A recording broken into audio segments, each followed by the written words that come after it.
haatan waxaan idin soo gudbinaynaa xafladii oo bilaabatay dadweyne far badan ayaa ka soo qayb galay kuwaas oo u yimi taageerada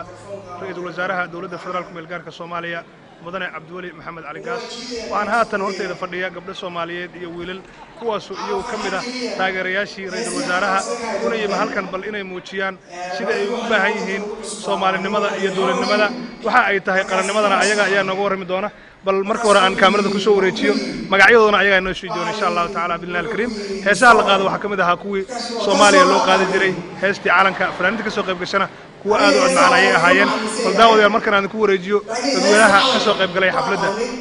magacaaga adigu ku bilaabay walaal magacaaga waxa la dhahaa Xalimo ku soo dhaw Sama TV waxaan doonaynaa bal inaad caawo nooga waranto dareenkaagu sidee yahay dareenkayga wallahi aad baan u faraxsanahay aad baan happy ugu ahay ra'iisul wasaare Cabdiweli inuu noqdo kii loo aayo oo wadankana wax tara anagoo dhan ku faraxsanahay happy baan ku nahay waxaad ka waraysaa dalkii inuu iska dhiban yahay muddo 20 sano ah adiga xilligii ugu dambeysay waxaad ii sheegtay xilli fogaan 1988 baahi ma loo qabaa dalkii in dib loogu noqdo dawladnimada Soomaalida xagee bay ka taagan yihiin wallahi aad baan ugu faraxsanahay inaan ku noqono waa jeclaan lahay haddii nabadgelyo ka dhacdo laakiin hadda ilaa hadda waxaan dhahnaa xogaa yar baan iska baqbaqanaa because dawlad sax meesha kuma dhisna laakiin waxaan rajaynayaa inuu Cabdiweli iyo dawladda ay cinaha u gacan siinayaan ay soo dhaweyn doonaan wadankeena uu nabad noqon doono waxaan ku weydiinayaa maadaama ay noqdeen dadka la soo xulanayo rag kaalintii haweenka meeday maxaa loogu day waayay haweenka sidee arintaa u aragtaan wallahi garab iyo gaashaan halkaan baan la taaganahay waana gacan siinaynaa haddii dawlad ay wadanka ka dhalato inaan gacan siino gabar ra'iisul wasaare Soomaaliya ka noqoto inay timaado mustaqbalka waa laga yaabaa arinta aad ugu rajaweynahay aad ugu rajaweynahay aad iyo aad baad u mahadsantahay haatan bal waxaan rabaa wiil dhalinyaro oo gabadha dhinaceeda fadhiya ku soo dhaw Sama TV adigoo magacaaga saddex noo sheegaya waxa la yiraahdaa Bashiir Maxamed Ismaaciil Bashiir mareer Minneapolis baa tahay mase meel kale ayaad nooga timid Minneapolis baa tahay dareenkaaga bal nooga waran caawa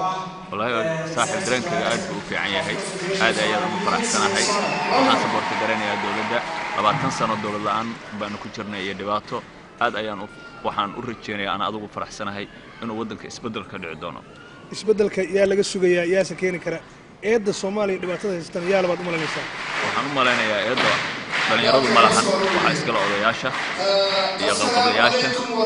iyo waxyaalo badan oo diimeed ah oo meesha ka jira dadka dhalinyaradaana ay macnaha maskaxda laga haysto oo la khaldayo